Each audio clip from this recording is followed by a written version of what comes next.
West Coast Cookbook and Speakeasy with Chef Justice Putnam.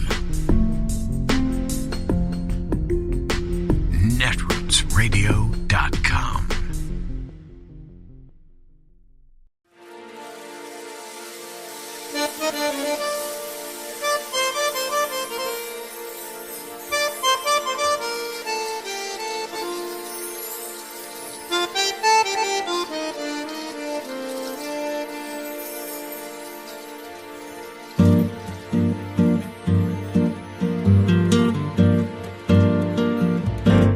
Je voudrais du soleil vert, des dentelles et des théières, des photos de bord de mer, dans mon jardin d'hiver.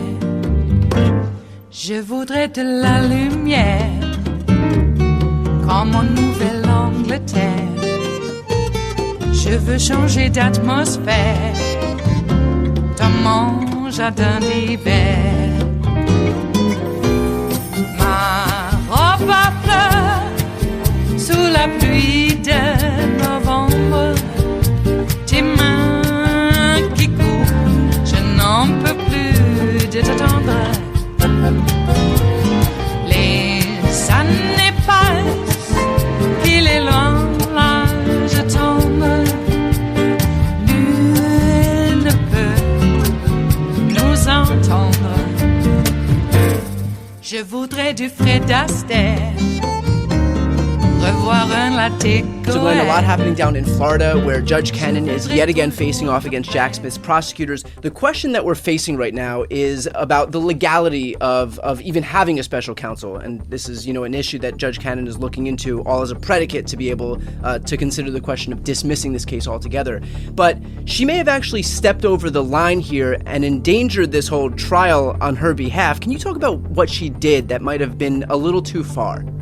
Yeah, it's really interesting because, first of all, she's litigating the question of whether special counsel should even be used, whether it's a thing, whether it's lawful. But Brian, we've been using some version of the special counsel and independent counsel in our criminal justice system since the 1800s. And frankly, it's been attacked over and over and over again, and every single time it is ruled to be lawful. So this motion shouldn't be taking place at all. But of course, she's giving Donald Trump's lawyers all the time they want to litigate the issue of whether Jack Smith's special counsel is even a lawful appointment or procedure.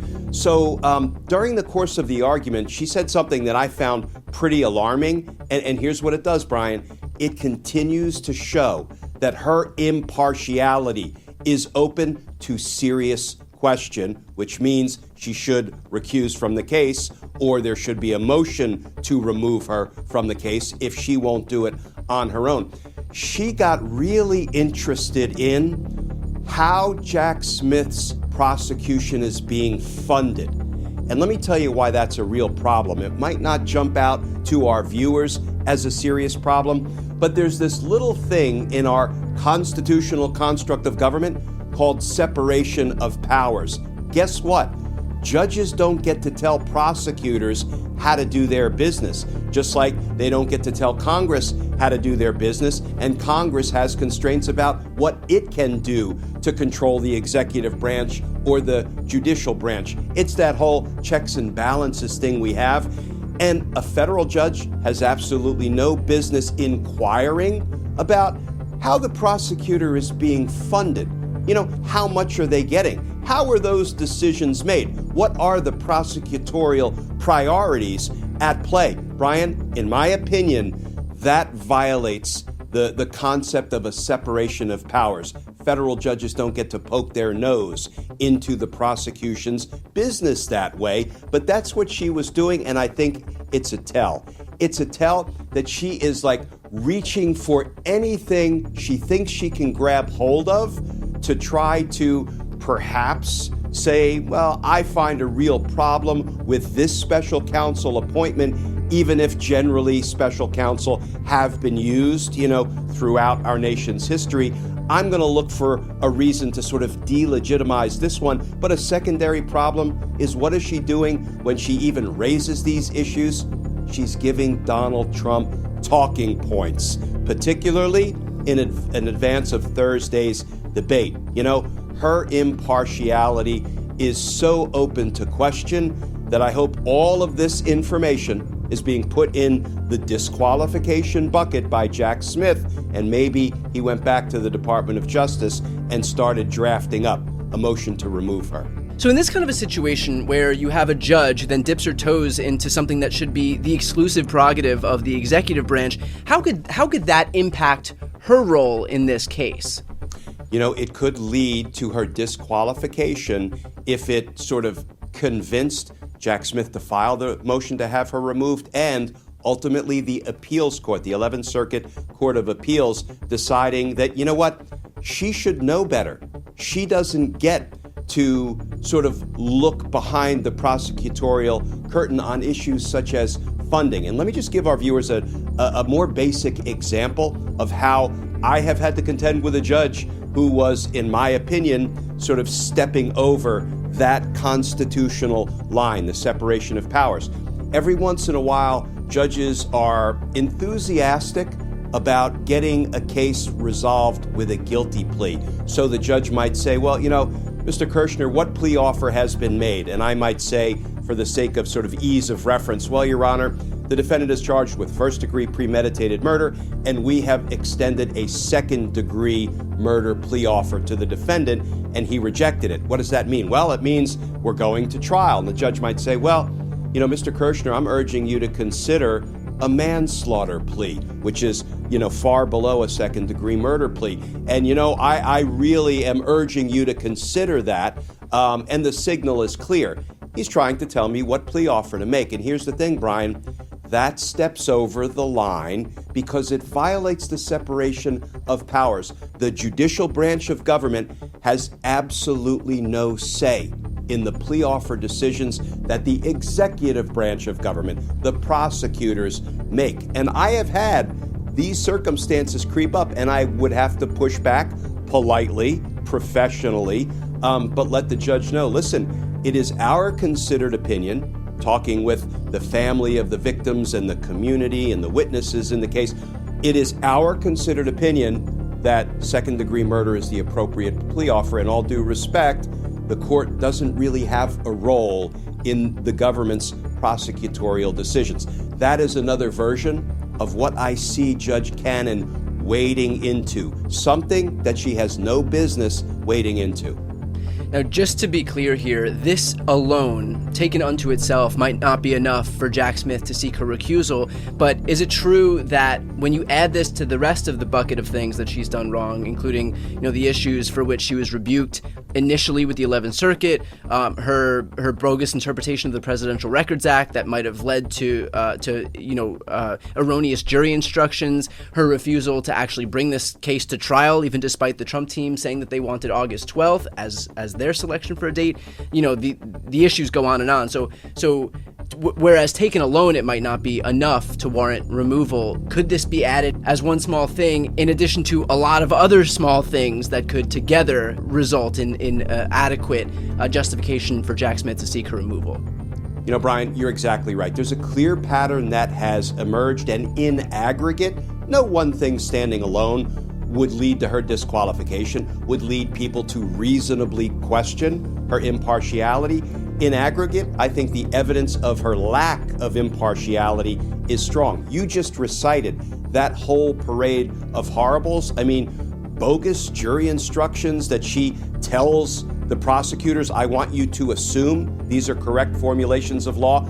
No, they're not, and that is not the way judges ordinarily discuss proposed jury instructions with the parties. They will say, you know, I am thinking about these instructions and I'd like to get your input. Not, I'm directing you to assume these are correct jury instructions. That's not the way this criminal litigation thing works. And let me add to your, pretty complete parade of horribles of what Judge Cannon has done, including refusing to set a trial date. Again, something I never encountered in my 30 years as a prosecutor. Usually the judge is desperate to set a trial date to clear the case off her docket. That's right. What judges do. They want to move their cases. And Donald Trump's lawyer said, August 12th works for us. And she said, nope, not setting any trial date. That is a little bit of judicial insanity in my experience. But here's the other thing to add to the parade of horribles. There was recent reporting that two of her colleagues, two of the federal judges who serve in her very jurisdiction, including her own Chief Judge Altanaga, appointed to the bench by George W. Bush, by the way, said, "We are advising that you not preside over the Trump case because of the fact that you were reversed previously by the 11th Circuit Court of Appeals for abusing your judicial discretion in favor of Donald Trump." You know, at some point, Brian, we have to litigate a motion to recuse, because if we don't, then I don't think anybody will have confidence in the outcome of a trial if it is presided over by somebody whose impartiality is obviously in question. And Glenn, help me understand this, because I know a lot of people watching this are all going to have the same thought, and that's okay. We have enough of a justification for Jack Smith to seek her removal, and yet it seems like despite all of this, this avalanche of evidence that would count against her, he refuses to do it. But then you look at someone like Jack Smith, and we've had this conversation offline as well, but you look at someone like Jack Smith, who is no pushover, and he has he's prosecuted war crimes at The Hague. Like, if ever there was somebody who would seem capable of taking on, someone like Donald Trump and these dumb, very transparent, dilatory tactics that he's putting forward, it would be Jack Smith. And so what seems to be, where does that, how do you reconcile those two things, I guess, is what I'm trying to ask. It's a challenge, Brian, and I think you and I have talked about it a lot, and we both struggle to explain it because, Jack Smith is not timid. He is a strong, fearless, appropriately aggressive prosecutor. He's proved that over and over again by, for example, litigating the attorney-client privilege, penetrating it, and then forcing one of Donald Trump's own lawyers to go into the grand jury and testify and provide incriminating evidence against Donald Trump, the client. That is rarely done in my experience. So it's not because he is unduly timid. It's not because, in my opinion, he is afraid of antagonizing Judge Cannon, because she couldn't be any more antagonistic to the prosecution in this case. I have to believe he wants some of these issues to be ruled on by Judge Cannon, because it is going to give him perhaps all of the ammunition he needs to appeal these rulings, not only on the substance of the ruling, but given how unsupportable some of those rulings may prove to be based on the law or lack of supporting precedent, supporting case law, that may then give him everything he needs to bring a very strong motion to recuse, motion to remove her from the case. I have to believe Jack Smith has an overarching plan and an overarching goal. I will not attribute the lack of him filing this motion to timidity.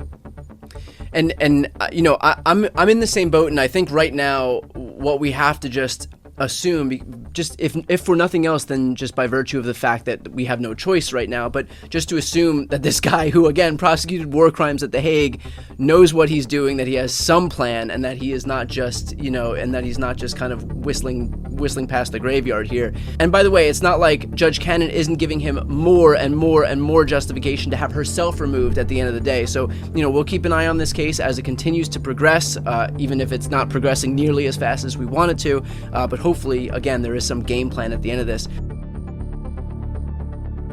It is Tuesday, the 25th of June of 2024, and you are in West Coast Cookbook and Speakeasy. I am your chef de cuisine, Justice Putnam. Gunner, the English bulldog, is our snoozing sous chef.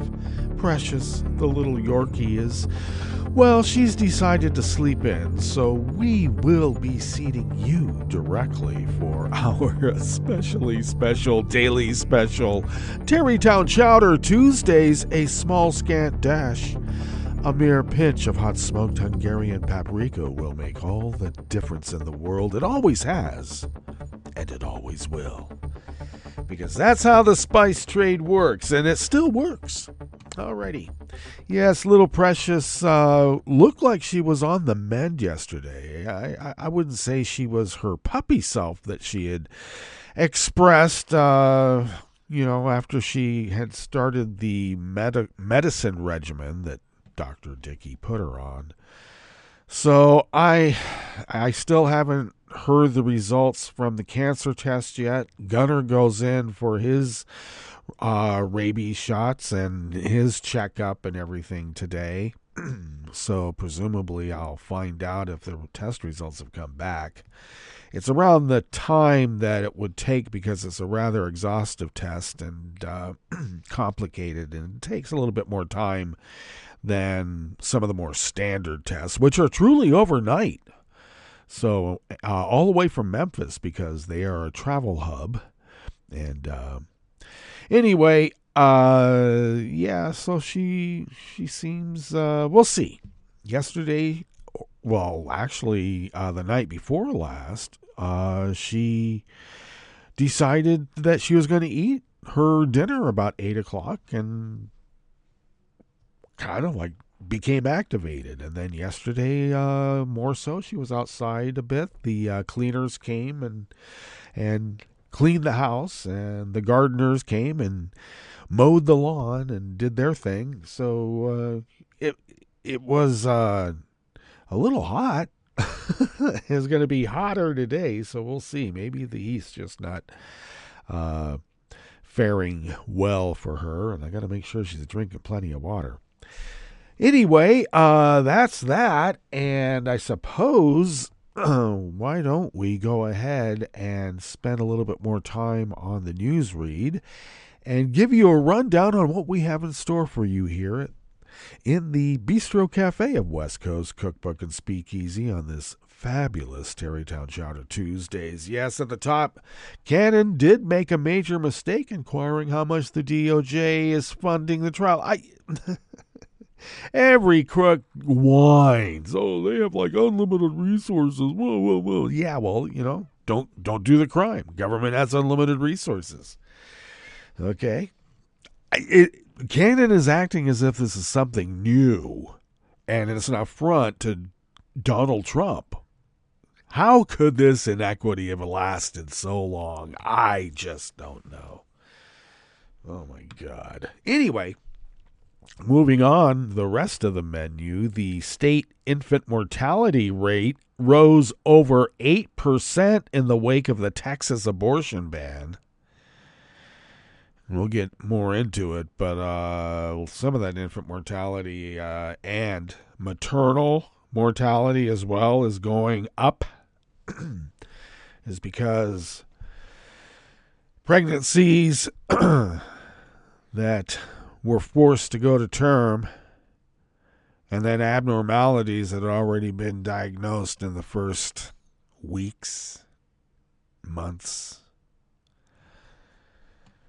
were shown that there was no viable fetus there.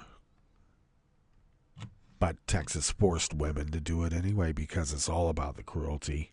Speaking of which, the first black mayor of a small Alabama town who was locked out of town hall by the former mayor and the all-white council who was about to get kicked out.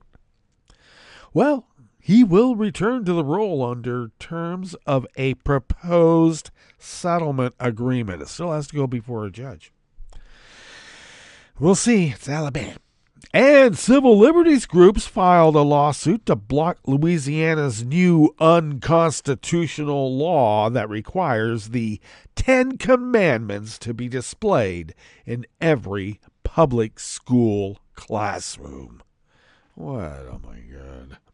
After the break, we move to the chef's table where a high-profile German far-right politician, well, that's a nice way of putting it, he's a Nazi. Well, he's on trial for the second time over knowingly using a Nazi slogan during a political event. Because he's a Nazi. And you know what? It's illegal to be a Nazi in Germany. Too bad we don't do that here. And Indonesia won't pay the $8 million ransom demanded by a hacking group who compromised the National Data Center. Oh, a little bit of playing chicken.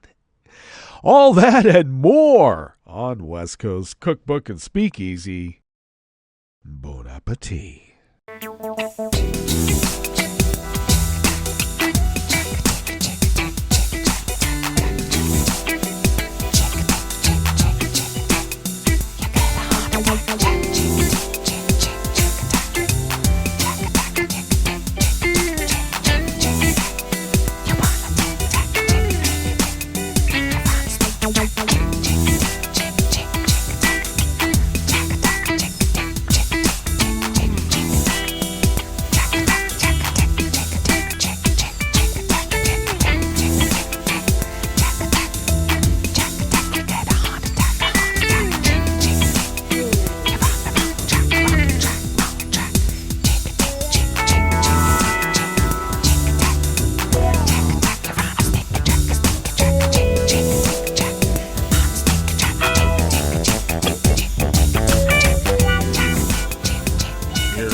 At netrootsradio.com. To the right of the page is the chat room link monitored by Kelly Lincoln, who, along with Ricky, will be attending Netroots Nation in Baltimore this year. So we will be looking forward to that. That's happening right soon.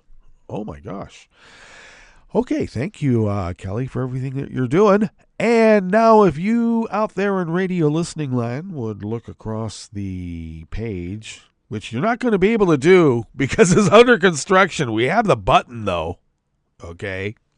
Regardless, we will have a link for the Patreon site. And if you could become a recurring Patreon when you can, it really does help us pay our bills and all the other costs associated with keeping this powerhouse of resistance resisting.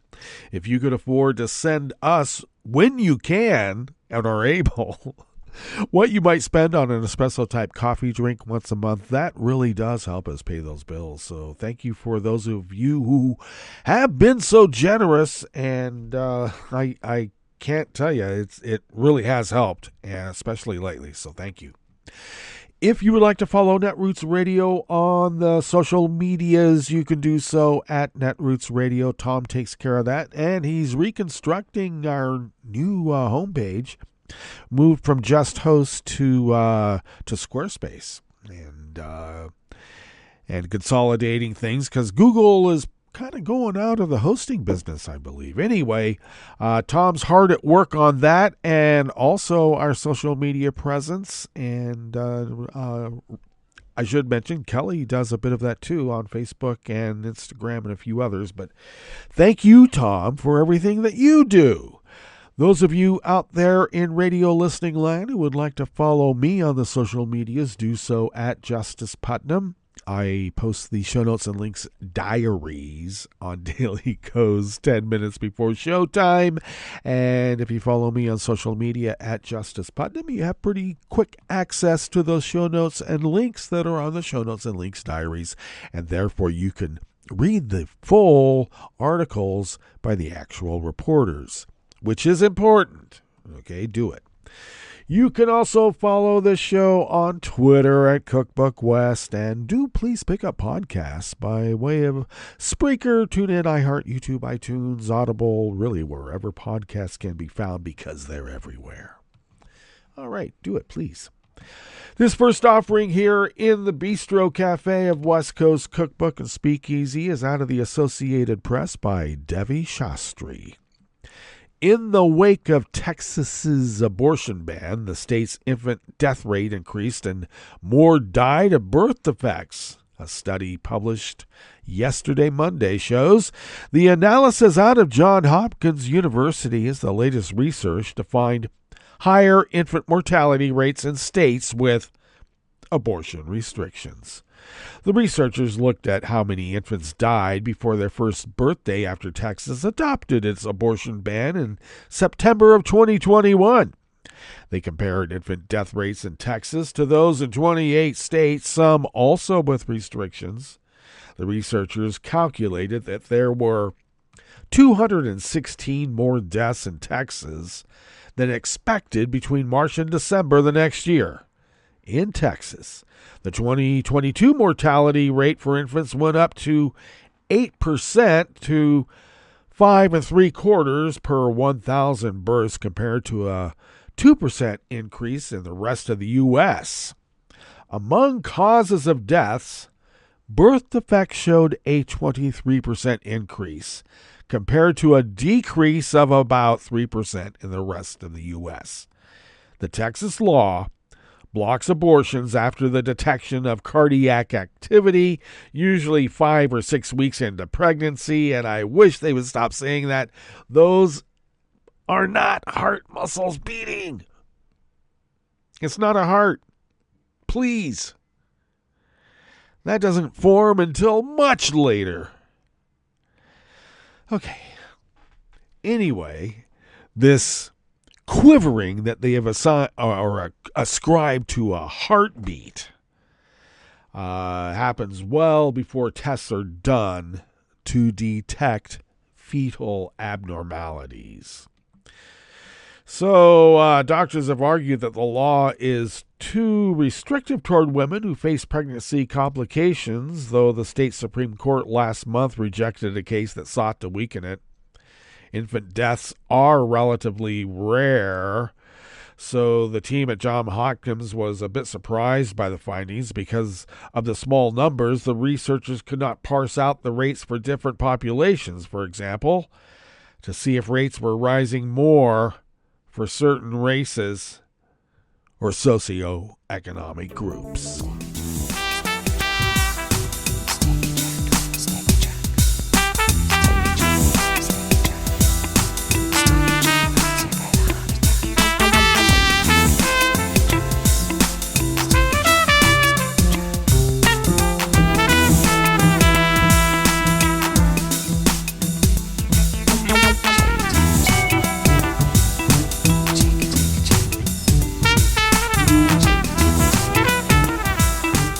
Associated Press staff brings us this next offering here in the Bistro Cafe of West Coast Cookbook and Speakeasy, Tarrytown Chowder Tuesdays. The first black mayor of a small Alabama town who said white officials locked him out of town hall will return to the role under the terms of a proposed settlement agreement. Patrick Braxton will be recognized as the lawful mayor of the town of New Bern under the terms of a proposed agreement to settle a lawsuit between Braxton and the town of New Bern. The settlement was filed on Friday and, if approved by U.S. District Judge Christy K. Dubose, will end the long-running dispute over control of the town government, pave the way for Braxton to take over as the town's first black mayor, and allow the seating of a new city council. New Bern, a tiny town of 133 people about 40 miles west of Selma, has a mayor-council government but has not held elections for 6 decades. We actually reported on this a few years ago when it occurred. Back to the article. Instead, town officials were hand-me-down positions, with the mayor appointing a successor and the successor appointing council members, according to the lawsuit filed by Braxton and others. That practice resulted in an overwhelmingly white government in a town where black residents outnumber white residents by a 2-to-1 margin. Braxton, a black volunteer firefighter, in 2020 qualified to run for the nonpartisan position of mayor. Since he was the only person to run, he became the town's mayor-elect. He appointed a town council, as other mayors have done, but Braxton said he faced a series of obstacles when he was trying to take office. Braxton and others alleged in a lawsuit against New Bern that town officials conspired to prevent the first black mayor from exercising the duties and powers of his new job and to thwart the town's first majority black council from being seated. They said the locks were changed on town hall and officials refused to give Braxton access to town bank accounts. The lawsuit alleged the outgoing council held a secret meeting to set up a special election and fraudulently reappointed themselves as the town council.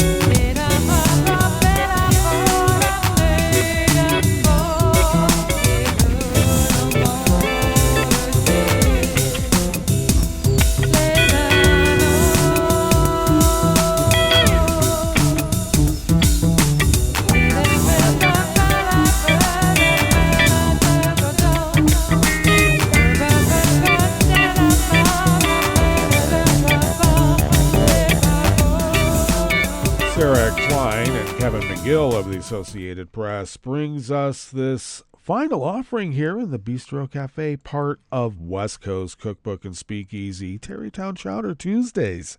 Civil liberties groups filed a lawsuit yesterday, Monday, to block Louisiana's new law that requires the 10 Commandments to be displayed in every public school classroom, a measure they contend is unconstitutional because it is. Plaintiffs in the suit include parents of the Louisiana public school children with various religious backgrounds who are represented by attorneys with the ACLU, Americans United for Separation of Church and State, the Freedom from Religion Foundation, and the New York City law firm Simpson, Thatcher, and Bartlett. This display sends a message to my children and other students that people of some religious denominations are superior to others, said the Reverend Jeff Sims, a Presbyterian pastor who is a plaintiff in the suit and father of children in Louisiana public schools. This is religious favoritism, he said.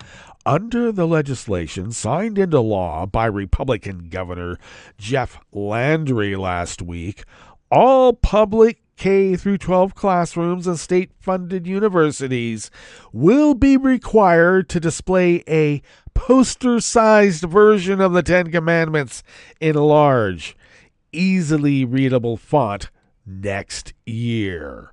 Opponents argue that the law is a violation of the separation of church and state because it is, and that the display will isolate students, especially those who are not Christian. Proponents say the measure is not solely religious, but that it has historical significance. In the language of the law, the Ten Commandments are foundational documents of our state and national government, and I would actually say, no, that is not true. It's the Magna Carta, and that is what should be displayed instead of the Ten Commandments.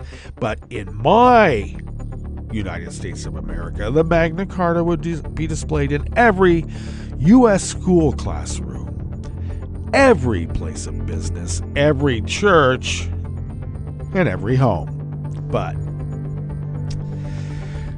just the classrooms would work out fine for me at this point. All right, that brings us to our break. And when we get back from that break, we will go through weather from around the world, and we will finish up with the stories that we have curated for you today. You are listening to West Coast Cookbook and Speakeasy, and we will be right back.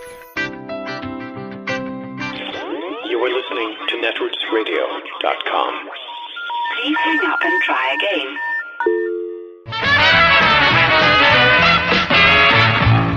From a point at sea to the circles of your mind, a new force is at work for planetary transformation. New radio for a new Earth.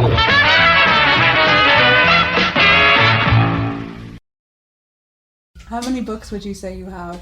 Oh, I don't know. Sylvia Federici's home is full of books. They're stuffed into cupboards, under beds, jammed in kitchen cabinets. Two other editors from Scientific American and I are trying to find this famous Italian scholar some olive oil, but we can't find any. Only more books, which Sylvia keeps excitedly pointing out. And that booklet was very important for me because it spoke about the witch hunt. We're at a dinner that we've dubbed the Witch Frittata Party. Oh, and I brought red wine. You have to. Oh, yeah, very, very perfect. To clarify, yes, we are a group of women, and Sylvia's philosopher husband George, sitting in a circle. We are, in fact, eating a frittata. But we are not, at least by any of our admission, witches. But in 16th century Italy, as women assembling and talking about reproductive labor and justice, we could most certainly have been tried. Today, we'll talk to two witch hunting scholars and take you on a journey from the Middle Ages in Italy to Salem, Massachusetts to the present day to look at some surprising links between reproductive health, labor, and witch hunts. For Scientific American's Science Quickly, I'm Talika Bose. So they arrest the woman and then they torture her to death until she has revealed all the names of the other. Sylvia's actually telling me about the horrifying history of the change in meaning of the word gossip. For the first century and a half, witchcraft is always seen as a collective crime. Right? This idea that when women come together, they do something that is no good. Silvia Federici is one of history's most famous feminist scholars. And for one night, I got to pick her brain about witch hunts. But there's something else I want to know. As a scholar of domestic labor, how does that tie into witch hunts? I wanted to understand what had been the path from the pre-capitalist Europe to capitalist Europe. It all goes back to the Black Death in Europe. Around this time, the mid-1300s. And there was a hunger for labor because many had died. It creates a whole new concern, about marriage, about reproduction, children. This coincides with the rise of certain heretic movements, like the Cathars, who contradicted the edicts of the established church. Now, let's fast forward to the 1400s. Witchcraft appears at first as a form of heresy. But there's more than meets the eye in this story. While the story is about witch hunts, it's also about controlling women's bodies for the creation of a labor market and the creation of a peasant class in post-feudal Europe. By the 1500s, you have colonization, and this begins to bring silver into Europe. And the more silver comes, the more enclosures, the more people are kicked off the land, and the land is turned to commercial use. Sylvia actually argues that the creation of capitalism in Europe was a motivating factor in the rise of witch hunts. As she and other scholars have argued, expansions of capitalism also caused women to lose their social standing and their land. Particularly vulnerable were older women. By the 1600s, an edict is issued. It has to do with witches and their apparent ability to stop reproduction. There's a pope that accuses witches basically of abortion and contraception. And it's often women who were knowledgeable about reproductive health care who were targeted for witchcraft. Women were the ones who cured. They were the ones who, in addition to farming, had the herbal garden. Because of the children, because of the reproduction, they were the ones who knew about the herbs. And so they are immediately suspected. According to Sylvia, the accusation of witchcraft relied on targeting people who allegedly interfered with procreation, including abortion, because poor workers were a valuable form of capital. Many, many times when they burnt women, they also burned gay people. That, by the way, was for the crime of not procreating. This theme around women's roles in domestic labor also shows up in the Salem witch trials. I spoke to Alice Cantor, a writer who happens to be a descendant of a woman tried for witchcraft. Her name was Martha Carrier. She was 7 months pregnant when she got married, so that's sort of a big Puritan, don't do that. She was known for being sort of this outspoken, very, had a habit of yelling at her neighbors kind of lady. Side note, this is around the time I found out about a medieval torture device called a scold's bridle, once placed over women's heads to keep them from talking, but that's another story. Now, while Salem didn't have the same obsession with killing people for the crime of preventing procreation, if you were tried for witchcraft, Alice said it was still related in some way to reproductive labor. If we zoom out and we think from a sort of broader perspective about what reproduction is, not just pregnancy and giving birth, but all of the work that it takes to keep someone alive and the care work that is part of reproductive labor, that aspect does appear in Salem. Because this care work was extremely gendered, it was women's work. Not only that, but there were still incidents of women being tried for aiding in abortion. Some of them were killed, were midwives who provided abortions or contraceptives. Alice had something to say about witch hunts in the present day, too. Witch hunts are not over.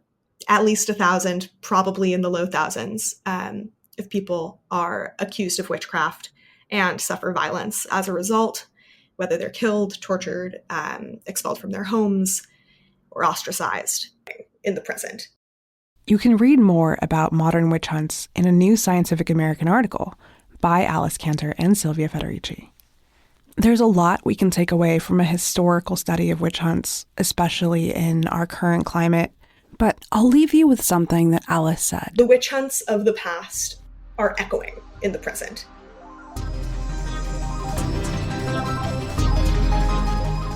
Thanks for listening. For Scientific American Science Quickly, I'm Talika Bose. This program is presented by the Centers for Disease Control and Prevention.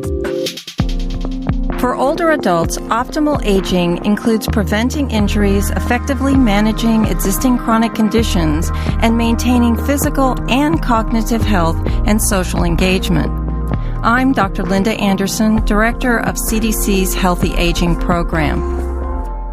The promotion of cognitive health is a critical component of overall good health. Cognitive health among older adults is not just the absence of disease. It's the development and preservation of cognitive abilities such as memory, language, judgment, and remembered skills such as driving. Cognitive abilities enable individuals to maintain social connectedness, an ongoing sense of purpose, and the ability to function independently. In 2013, CDC and the Alzheimer's Association released the second in a series of roadmaps. This roadmap, the Public Health Roadmap for State and National Partnerships 2013 to 2018, was developed as part of CDC's Healthy Brain Initiative. It reflects the insights and expertise of a wide range of stakeholders at the national, state, and community levels. The roadmap shares the Healthy Brain Initiative's vision of cognitive health as a vital component of overall health and well-being, an area ripe for public health efforts. Specific actions are addressed in 4 traditional domains of public health. The first is monitor and evaluate. Tracking the health of the nation is a fundamental public health function. Actions in this area include assessments related to cognitive health that help quantify and qualify the public health impact and inform public health policies and strategies.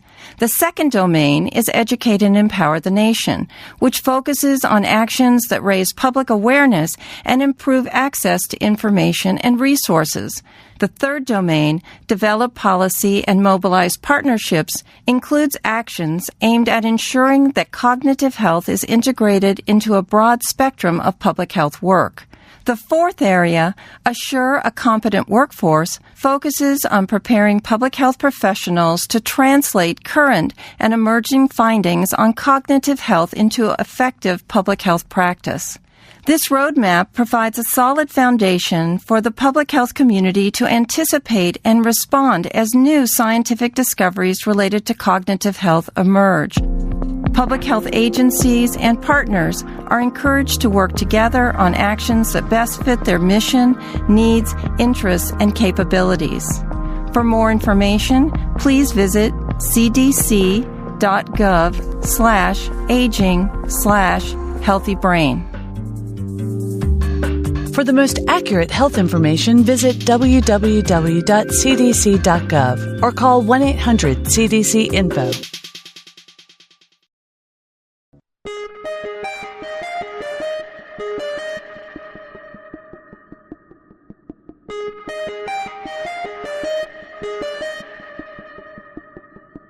Hi, it's Tom. Could we humbly suggest your donation to netrootsradio.com? All we've got to run this 24-hour powerhouse of progressive resistance radio is what comes out of our own wallets. And you are our biggest donor. And it doesn't take much, $3, $5. Just go to the bottom of our netrootsradio.com page and hit our secure donate button. Heck, you can even make a recurring contribution, and you'll get a wondiferous pair of Netroots radio stickers for application to your backpack, your bumper sticker, or your banjo. Well, it's up to you which backpack you want to put it on. So donate what you'd like at the bottom of our netrootsradio.com's homepage, because you are our biggest donor. netrootsradio.com. Together, we are Resistance Radio.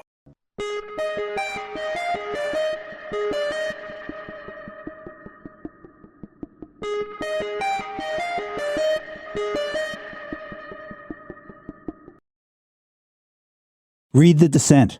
I'm Bill Newman, and this is the Civil Liberties Minute. In the recent Supreme Court decision on gerrymandering from South Carolina, 6 justices approved of the legislature having pushed black voters into the one predominantly black and Democratic district in order to make the district where those voters had been securely white and securely Republican. In other words, wipe out the second majority minority district. Theoretically, racial gerrymandering is unconstitutional, but now a state can engage in racial gerrymandering if it can invent some vaguely plausible pretext for the race-based decision. The only non-racial reason that South Carolina offered was that the legislature was engaged only in overtly partisan gerrymandering to create another Republican seat, which this Supreme Court previously has ruled was just fine. In the South Carolina case, the 3 district court judges who heard the witnesses and reviewed mountains of evidence ruled that the state's decision was based on race. Under centuries of precedent, those findings would have been binding on an appellate court. But not here, no longer, not in a gerrymandering challenge. Rather, the government is entitled to a huge presumption in its favor. Justice Kagan concludes, quote, "In the electoral sphere especially, where ugly patterns of pervasive racial discrimination have so long governed, we should demand better. Of ourselves, of our political representatives, and most of all, of this court." The problem with the quite brilliant dissent is, well, it's the dissent. The Civil Liberties Minute is made possible by the ACLU, because freedom can't protect itself. You're listening to the American Democracy Minute, keeping your government by and for the people. Last year, we reported on accusations of a pastor using his Alaskan church to funnel money to an anti-ranked choice voting group. Most fines levied by the state for not fully disclosing the donation were upheld last week, and a separate case challenging the repeal initiative it supported will be heard this week. The Alaska Public Offices Commission levied $94,000 in fines last year against Arthur Mathias, pastor of Wellspring Fellowship of Alaska and president of the church-affiliated Ranked Choice Education Association. Mathias used the association to contribute $90,000 to Alaskans for Honest Elections, a political group trying to repeal 2020's ballot Measure 2. Measure 2 implemented ranked choice voting, top 4 open primaries, and protections against dark money donations. Alaska's True Source statutes require disclosure of a donation's original source, limiting untraceable dark money in campaigns. Mathias argued the fines were an unconstitutional impingement of free speech. Judge Laura Hartz disagreed, writing, "There is no constitutional right to make anonymous contributions for the purpose of influencing the outcome of an election." In a separate case this week, the group supporting Measure 2 challenges the validity of the repeal initiative, claiming Mathias and others violated signature gathering requirements. We have more at AmericanDemocracyMinute.org. I'm Brian Beal. I'm Rick Smith, and this is Labor History in 2. On this day in labor history, the year was 1943. That was the day the Smith-Conley War Labor Disputes Act was passed. In the years before Taft-Hartley, it was considered the foremost slave labor bill. It gave the president the power to seize and operate war industries confronted with strikes or lockouts interfering with war production. It also criminalized any future strikes in seized plants with $5,000 fines and up to a year in prison. And it held unions in war-related industries liable for damages incurred if they failed to give 30-day strike notices. The law was passed just 4 days after miners struck in protest of a War Labor Board decision that denied all of their contract demands. Congress overrode President Roosevelt's veto in passing the act. But critics argued that FDR vetoed the bill over parts that did not go far enough to suppress strikes. President Roosevelt argued for a proposed amendment that would, quote, enable us to induct into military service all persons who engage in strikes, stoppages, or other interruptions of work in plants in possession of the United States. The bill effectively criminalized any worker that dared to defy the wartime no-strike pledge, even as wages and working conditions quickly deteriorated in the face of massive defense industry profits. Miners were outraged by threats of conscription and jail time if they dared to strike. United Mine Worker President John L. Lewis refused to comment on the act, but other United Mine Worker leaders lamented that the bill would hurt AFL and CIO unions. As far as the United Mine Workers were concerned, though, the bill wasn't worth the paper it was written on. The act expired in June of 1947. It was superseded by the detested Taft-Hartley Act. Labor History in 2 brought to you by the Illinois Labor History Society and The Rick Smith Show.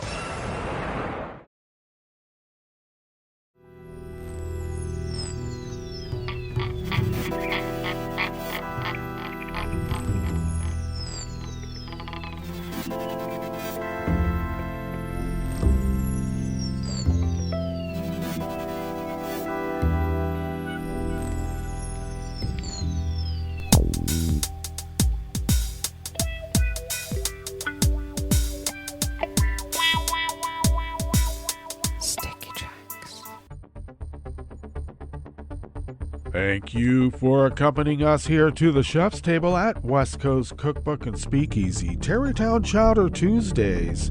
We always begin, whether from around the world, along the banks of the Rogue River in the Rogue River Valley of Southern Oregon on the west coast of the continental United States of America, where it is currently 60 degrees Fahrenheit, expecting highs in the upper 90s, maybe even into triple digits. That's usually how it goes, which means we'll be sunny and hot throughout the day. Winds out of the west-northwest at 5 to 10 miles per hour.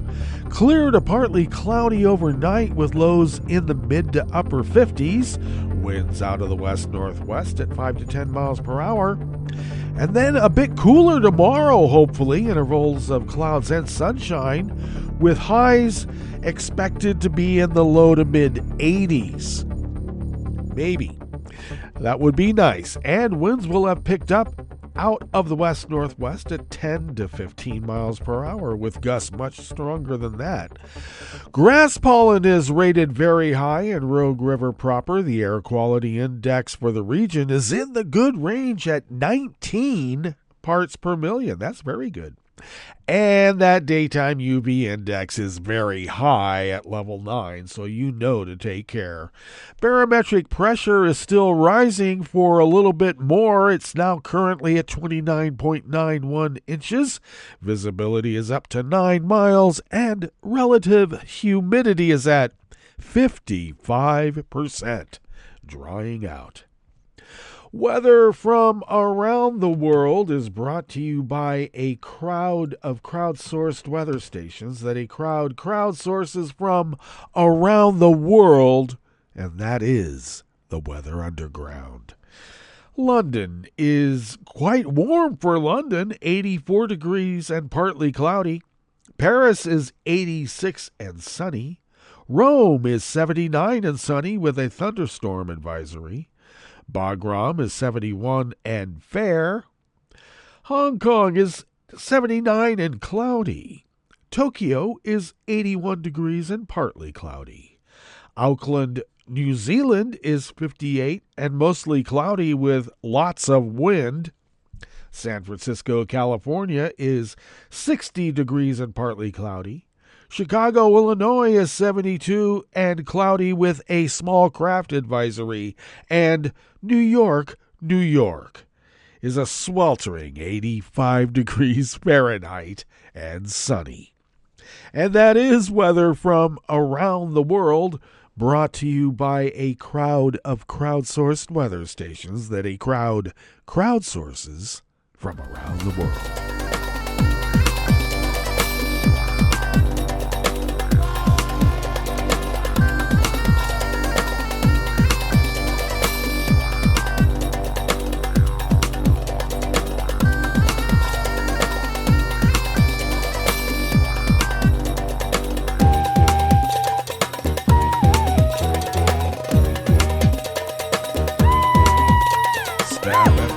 Desk of the Associated Press brings us this first amuse-bouche here at the Chef's Table at West Coast Cookbook and Speakeasy.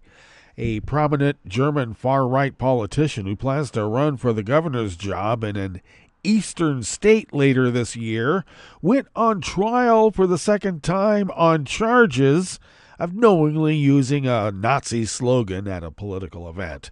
Bjorn Höck was fined $13,900 U.S. last month for using symbols of an unconstitutional organization, a verdict that his lawyers are appealing against. The trial that opened yesterday, Monday, at the state court in Halle involves a second alleged use of the same slogan. The first case centered on a speech in Merseburg in May of 2021 when Höck, a high-profile figure in the Alternative for Germany party, used the phrase, "everything for Germany." Judges agreed with prosecutors' argument that he was aware of its origin as a slogan of the Nazis' SA stormtroopers. Höck, a former history teacher, has said he's innocent and argued it was an everyday saying. His lawyers are appealing against the verdict. Of course they are. The second count against Höck was added to his first trial shortly before it opened, but then judges decided to try it separately because his defense team had recently changed. Prosecutors allege that he repeated the offense at an Alternative for Germany event in Gera last December in certain knowledge that using the slogan is a criminal offense.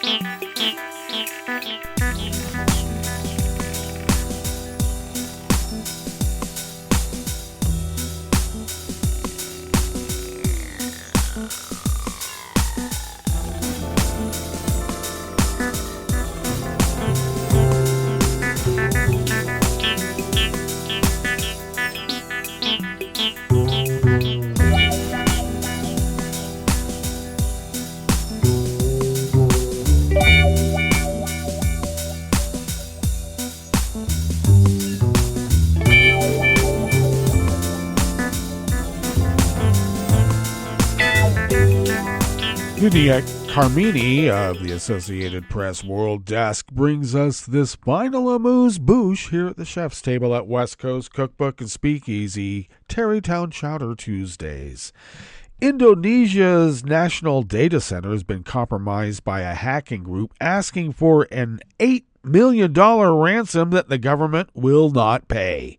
The cyber attack has disrupted services of more than 200 government agencies at both the national and regional levels since June 20th, said Samuel Abrajani Pangarapan, the Director General of Informatics Applications with the Communications and Informatics Ministry. Some government services have returned. Immigration services at airports and elsewhere are now functional, but efforts continue at restoring other services such as investment licensing. The attackers have held data hostage and offered a key for access in return for the $8 million ransom. And the agency did not give out any further details on that. Communication and Informatics Minister Budi Arul Setiadi told journalists that the government won't pay the ransom. We have tried our best to carry out recovery while the National Cyber and Crypto Agency is currently carrying out forensics, he added. The head of that agency, Hinsa Siburian, said they had detected samples of the Lockbit 3.0 ransomware. Well, that brings us to the end of our broadcast period for the day, but you do know Netroots Radio broadcasts on, and we will meet up here tomorrow for Smothered Benedict Wednesdays. So do stay tuned to Netroots Radio all day and all night for all the breaking news as it breaks, and we will meet up here tomorrow, right here in West Coast Cookbook and Speakeasy. Appétit.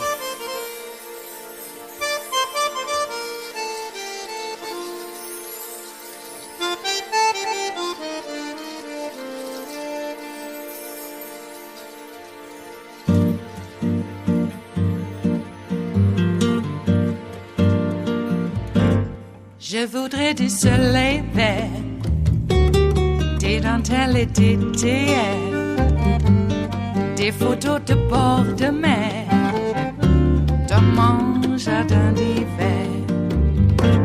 Je voudrais de la lumière, comme en Nouvelle-Angleterre.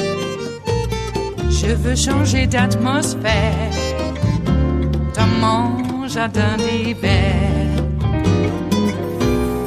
Ma robe à fleurs, sous la pluie de novembre, tes mains qui courent, je n'en peux plus de t'attendre. Les années passent, qu'il est loin, là je tombe. Nul ne peut nous entendre. Je voudrais du Fred Astaire, revoir un latte Goël.